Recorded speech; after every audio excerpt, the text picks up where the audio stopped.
1995, I came to this amazing country of yours to work on the opportunity of my generation back then. And that was the internet. And today, in 2015, I'm coming to Memphis to work on the opportunity of today's generation. That's real food. I'm going to talk to you about real food, but before I do that, I'd like to get a few things out of the way. There's some very important people out there that are telling us that our problem is that we need to feed the world. That is a big pile of shit.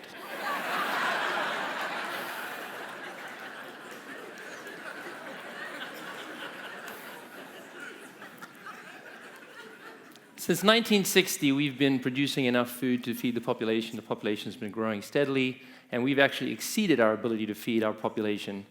I love the cheeseburger index. In 1960, over here, we just had about enough cheeseburgers to feed the world on a daily basis. Back here, we're actually making 9.5 cheeseburgers a day. We only need 7.5 cheeseburgers a day per capita. So we're doing just great, even if that's what we wanted to eat was a cheeseburger every day. So what is the problem? The problem is not food. The problem is industrial food. And industrial food is the kind of food that makes you fat and hungry at the same time. It produces 1/3 of the world's greenhouse gases. It malnourishes the community. If you look at the farming communities that exist in the US and elsewhere, these are not thriving communities. If you look at the consumer that is eating it, these are not thriving people. And of course, what it's doing to the planet, it is a travesty. And so what the opportunity then is to change it and think about something else. If you think about industrial food as what we have today, and it is optimized entirely just for price. So if we look at a Twinkie over there, nothing matters other than how do we get that price down. And of course, a perfect example, and many other examples of industrial food, that kind of food will make you fat and hungry at the same time. It's productivity driven by scale, chemicals, and fossil fuels. The 21st century opportunity is real food. Real food nourishes the consumer, it nourishes the farmer, it nourishes the community, and it nourishes the planet. It's productivity driven by the information age, the fact that we can see the internet, we understand what we're eating, what's right in front of us, but if we want to, we can look on the internet and find out exactly what we're eating. And it's driven by land stewardship, caring about the planet, caring about the environment. I love the way to look at it from an entrepreneur's perspective. So I'm an entrepreneur. I've been part of a lot of great technology companies and software companies. To give you an idea of the scale of this opportunity, we have a $400 billion global software market. That's the same size as our global seafood market. Food is 10 times that size and 1/10 of all human productivity. So if you think about all your tech friends or ones you've heard about that have made lots of money on the internet, multiply that by 10, and that's the opportunity for real food. And change is coming.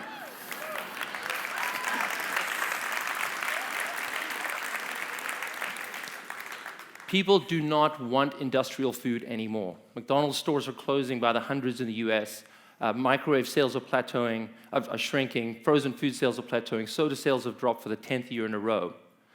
Real food is the opportunity of our generation. What we now need are entrepreneurs that will take on that opportunity, that hole in the market, and go build the next $1 billion, $10 billion, $100 billion companies using real food. People want real food. So 50% of millennials really will buy organic over boomers. Twice the 2x growth in local versus overall food sales. 78% of millennials will choose an experience over material goods. And they love food. So what's amazing about it is not only do we have this incredible demand going on, but what I decided to do when I saw all this happening, and I spend a lot of time in food, I build restaurants, I work with some great companies on food, the demand is incredible in terms of real food. But understanding the other part of the problem is supply. So I went to Iowa, spent 3 days with GMO farmers, organic farmers, politicians, all the general stuff people you need to figure out from. The most profound thing about the food system today is that these are our farmers. The largest farm landowner in Iowa is a woman over the age of 75. And This is a massive change that's about to come down the pipe because farmland, people do not sell their farmland. The most of farmland is sold through estate sales. And so this opportunity around real food is when this avalanche of estate planning activities, what are we going to do with that land? Because doing more of the same is not what people want. But now we have the opportunity on the supply side. Nitrogen fertilizer and other fertilizers and pesticides are killing the waters of our country. And right now, the thing that is most terrifying to the farmers out there is not commodity prices, it's not what the markets think. It is the fact that the EPA is getting closer and closer and closer to be allowed to regulate farming. There are lawsuits going on right now that when one of those lawsuits gets turned over, these big ag as we know it cannot exist. The amount of nitrogen going into our soil and that goes into our waterways cannot exist. And again, that will change our supply of the farmland because existing farmers won't know what to do with it and they will have to sell that farmland. Ethanol, I have strong opinions on it. I have to hold my opinions. But the problem with ethanol is that is a completely useless waste of our land. So if our problem is feeding the world, why on earth are we using it for ethanol? Because it takes you a gallon of oil to produce a gallon of ethanol. No one in the ethanol business is making any money. It is such a crappy business, and yet we have 30 million acres of land in our country used for ethanol. And in addition to use for ethanol, we have a lot of cotton land in the south that is about 11 million acres of land that combined, that is not a great industry either. So again, thinking about real food and the opportunity around real food where you could be part of the supply chain, we have 41 million acres of land. That is almost the size of Tennessee and Mississippi combined. It's about half the size of California. It is an unbelievable amount of land for us to produce real food instead of producing things like ethanol. So here's the good news. Anyone been to Wilson, Arkansas? Beautiful part of the world, just outside of Memphis. And what they're doing there is converting thousands of acres of land from chemical cotton to organic farming to provide a source of real food for Memphis. I couldn't be more excited. I've been helping along as much as possible. And it's these kind of supply changes that I think you'll start seeing in Memphis and other communities around the country. Another great example, automation. So if you're an engineer and you don't necessarily want to be a farmer, but you want to participate in the real food revolution, let me talk to you about a critical problem about real food that needs to be solved. It's called stoop labor. So stoop labor simply means people bend over to pick vegetables from the ground. This is not a sustainable way to harvest vegetables. It is not a good form of labor. People who want to work in farming do not want to do this. There's a company called Taylor Farms, one of the largest leafy greens vegetables companies in the country, and they cannot find people who will help them create automation equipment. So they do it themselves. And this is how simple of a problem, of a solution that they came up with. Simply having laborers stand up. Now, when you have them stand up, you can pay them more, they'll stick around longer, they can be more productive, better jobs, better wages. You can actually put a shade structure over them, because no one wants to work in the sun either. These are like so obvious, and yet people are only just starting to understand how we can automate so that we can produce real food at scale. For some super cool stuff, in my crazy world, I also work in rockets.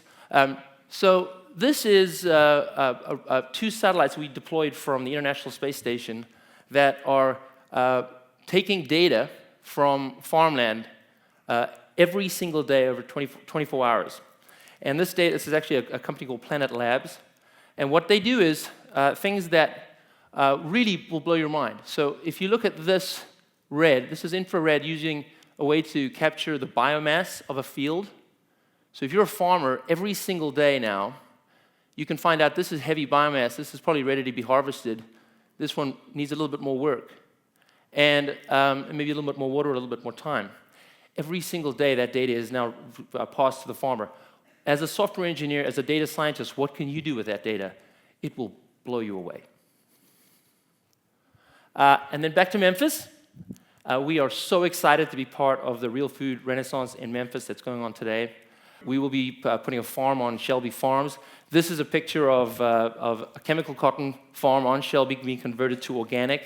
It'll be providing real food to Memphians around the city, as well as hopefully to our restaurant as well. We couldn't be more excited about being part of the Shelby transition. We're also going to do a restaurant in Crosstown, which is what we love about real food, is it can really be part of a renaissance in a section of town. And Crosstown, as you guys know, is this incredible building, and we'll be able to be part of that. So I'm going to finish with this anecdote about back in the 2000s. So many people told me back 2000, 2002, 2005, I missed the opportunity for the internet. And I looked at them and said, yep, you missed it. It was awesome. and I said, so what I'd like to say today is, real food is the opportunity of your generation. The wave that is coming will blow your mind. Get involved, do something. You will love it, and you will change the world. Thank you.